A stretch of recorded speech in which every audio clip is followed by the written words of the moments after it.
Hello. Today I'm doing a video about something I think about a lot.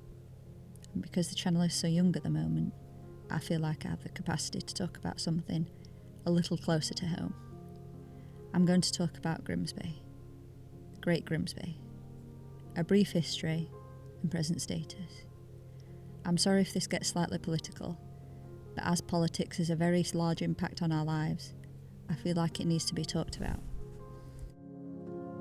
This is part one in a two-part series, as I realise that being completely pessimistic about Grimsby, my home, isn't very helpful, and doesn't give you the whole picture.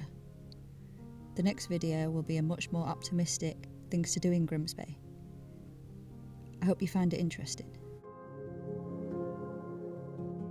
In the very early history of Grimsby, we have the Vikings, the very start of fishing. Sometime in the 9th century AD, Grimsby was settled by the Danes.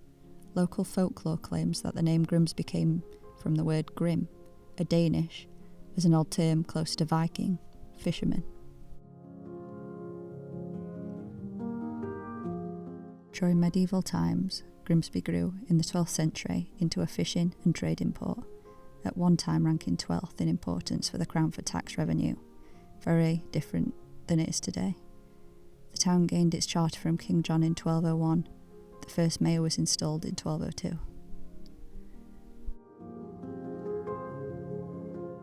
Grimsby in medieval times had two parish churches, St Mary's and St James. Now, only St James, Grimsby Minster, remains. It is associated with the folk tale of an imp who played tricks in the church and was turned into stone by an angel.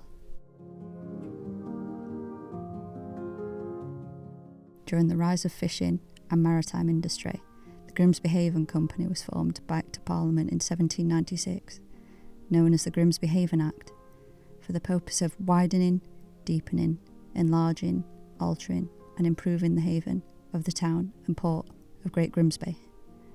After the dredging of the haven and related improvement in the early 19th century, the town grew rapidly as the port boomed, importing iron, timber, wheat, hemp and flax. The new docks were needed to cope with the expansion. The necessary works were allowed under the Grimsby Docks Act of 1845.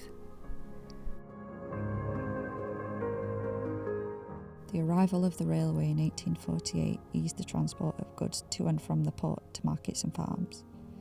Coal mined in the South Yorkshire coalfields was brought by rail and exported through Grimsby.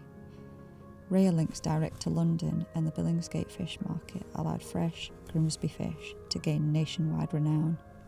The first true fish dock opened in Grimsby in 1856, and the town became central to the development of the commercial fishing industry.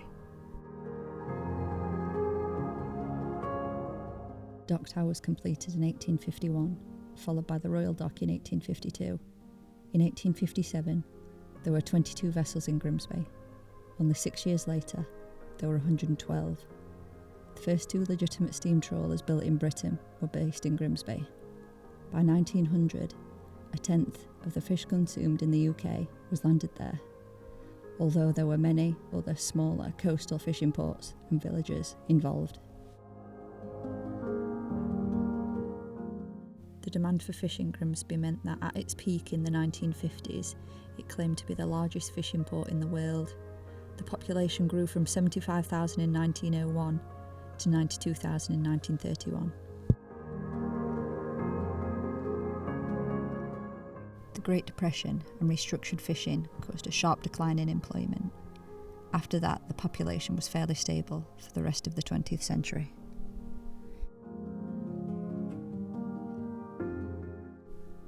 During the Second World War, impressively, the Royal Dock became the UK's largest base for minesweepers, patrolling the North Sea. The Admiralty requisitioned numerous trawlers to serve the purpose of the Royal Naval Patrol Service. Often the crew was ex-trawlermen, alongside Royal Naval Reserve and Royal Navy volunteers, demonstrating the bravery of the local people of Grimsby. Trawlers used the winches and warps from fishing operations to tow a paravane with a cutting jaw through the water in what was known as a sweep, to bring the mines to the surface and allow for their removal.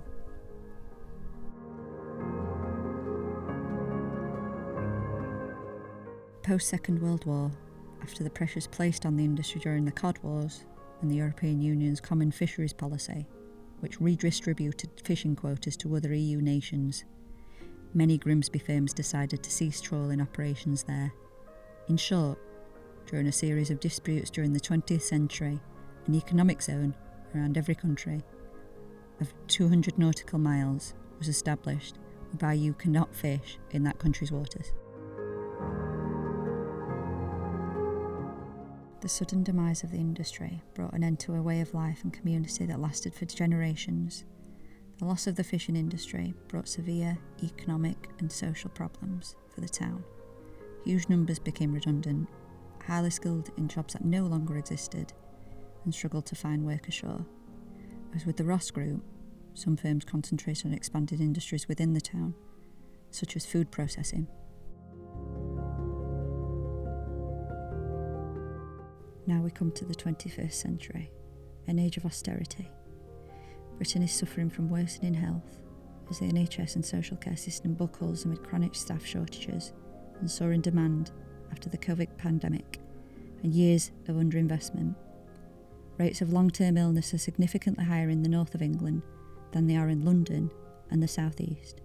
In Grimsby, it's no different, with a recent warning from the Hospital Trust that its main departments are either full or facing significant pressures. Guardian newspaper investigated the clear links between health and wealth. Grimsby has had its biggest fall in number of years of life in good health in England and Wales over the past 12 years, whereas wealthier areas like Wokingham and Berkshire is much higher. Bear in mind the gap between these two areas is the same as the gap between the UK average and Sudan.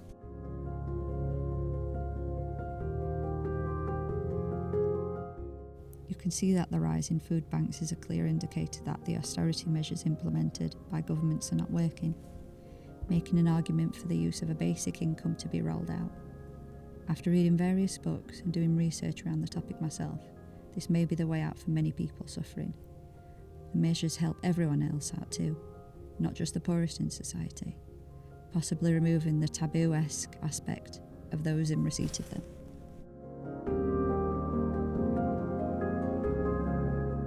I linked a few sources of reading material below that I found very helpful.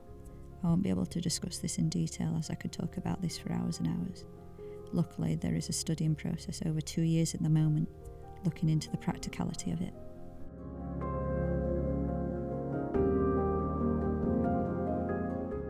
I don't think the British attitude of stiff upper lip helps anyone, or it only helps those who benefit from the problem being yours alone and not society in general, i.e. the government.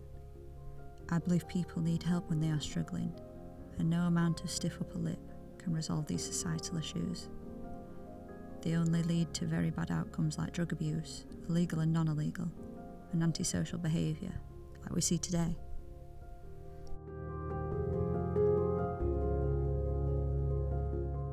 Margaret Thatcher and the implementation of neoliberalism and new capitalism was based upon deregulation and letting the private sector have their way. Competition is a good thing. However, this process has clearly caused the cost of greed crisis as we see it today. In our key sectors that have been privatised, mainly energy, rail, water and some NHS services. Now, in some cases these sectors are just owned by other governments in other countries. We see exploitation of people and resources, not leading to a better service, but to a more profitable one for investors. Some setting up offshore companies to hide the amount of money siphoned off from the taxpayer. I should mention, however, as it is important, the climate crisis is also caused by greed, starting out from colonialism, which does give me a great deal of guilt, as we have all benefited from it. It is, however, destroying the planet and all those who live on it. All animals and plants are commodities to be exploited. We chop down trees, nature, habitats, and shove animals into small cages. This is not how it should be.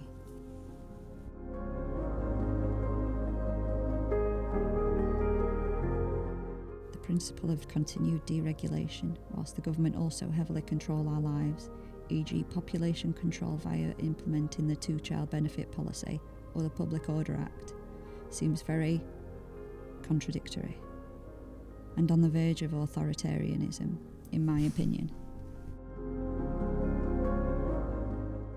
In order for the right wing to remain in control, they have created division between us. They've infiltrated our media, clearly shown in shows like Benefit Street and false news stories about children identifying as cats. This is distracting us for the real issues in society, ingrained structural issues which affect us all in a very detrimental way.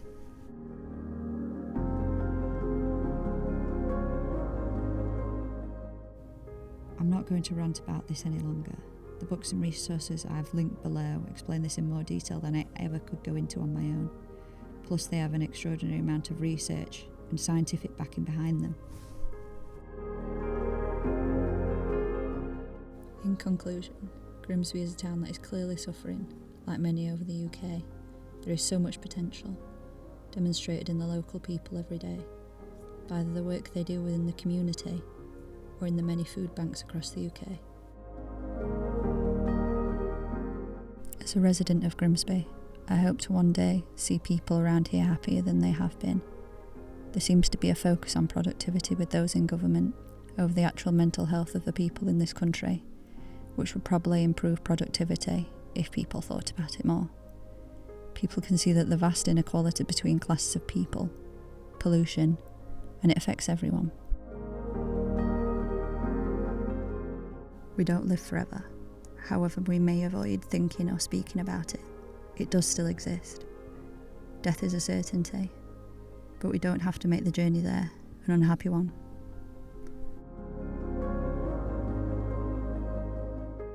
Thank you for listening. Please like and subscribe. If you have any comments about the subject, please leave them below. But please try and be kind too. Thanks.